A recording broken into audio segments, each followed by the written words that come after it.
So when you're dealing with a geometric sequence word problem, in a lot of ways it's just like any word problem. You need to know what they're asking for, and you need to know what you have, what you're given. So in this problem, we have a whole lot of words, but there's some important numbers in here, and you can skim through it if you're not interested in the words. But look, we've got 24 rabbits as our initial population in Australia, and blah, blah, blah, blah, blah. Okay. We've got a growth rate right here of 40%. We should talk about what that means. Oh, it says it right here. It says R equals 1.4. Remember, we convert percentages to decimals and all that. So R equals 1.4. We know we start out with a number of 24 rabbits, and we want to estimate the population of rabbits in the year 1916. So see, that's a number of years after 1890, and this problem is nice. It just says n equals 58. So in the 58th year. So there's our information.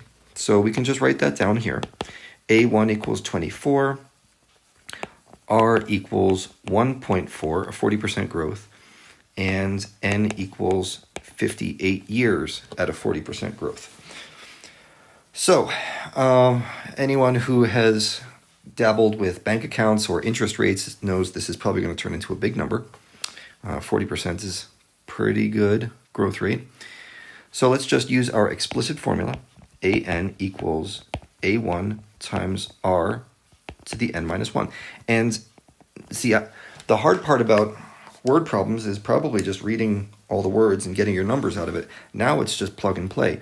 So I'm going to say n equals 58. Well, that's A 58, or the number of rabbits in year 58, equals A1, 24, times R, which is 1.4, to the, well, n minus 1 is 57.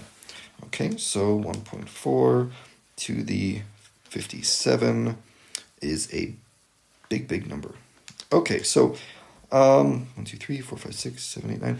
You're going to get an answer in the billions, and that's expected. If you're interested, you can read some of the history on the scourge of Australian bunny rabbits. But I think that problem's basically done. Let's do another one. In this problem, words, words, words at the beginning, and then we get to some information here in a table. It wants to know the amount of a radioisotope left after a certain period of time. And you can see right here, this is the amount of the radioactive isotope in year 0, right at the start when the spacecraft is launched. And then it gives you this, the amount of isotope left after 2 years. And it wants to know how much is left in year 1, year 3, year 4. Basically, what's the power supply of the spacecraft going to be at various points in time? So this is a regular problem that you'll run into if you go on to design spacecraft engineering systems. It's pretty cool stuff. But I think the key part about this problem is understanding what to do with this. Because a lot of people see that 0 and they get confused, like, how am I supposed to put 0 into a formula? That's A1. It's your first term. Even though it has years elapsed as 0, it's still your first term of a sequence. And this over here is A3, your third term of a sequence, even though it has that number 2 on it right there. So don't get misled by the years elapsed. You can almost ignore the top row, it's just a distractor, and look at the bottom row and fill in the sequence of geometrically decaying numbers. So before I can fill in blanks, remember what we need. We need to know R, the common ratio between each blank. Well, let's use the explicit formula. AN equals A1 times R to the n minus 1. It's a very useful formula. Let's just plug something in. I know A1. Okay, I have that one right here. But why don't we try changing n to 3? Let's say A3 equals A1 times R to the 3 minus 1. Okay, so now we plug in these numbers. 982 equals 1135 times R squared. Okay, and let's do a little calculator work here. 982 to 1135.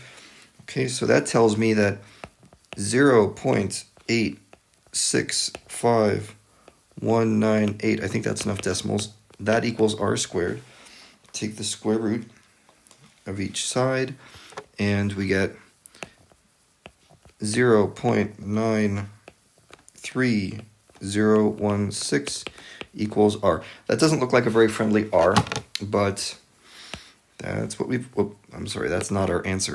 That's just a step along the way. Now we have R, let's go ahead and use it. So remember, you get any term in a geometric sequence by multiplying the previous term by R. So 1135 times 0.93016 blah blah blah equals 1055. 982 times 0.93016 equals 913, and so on. Sanity check.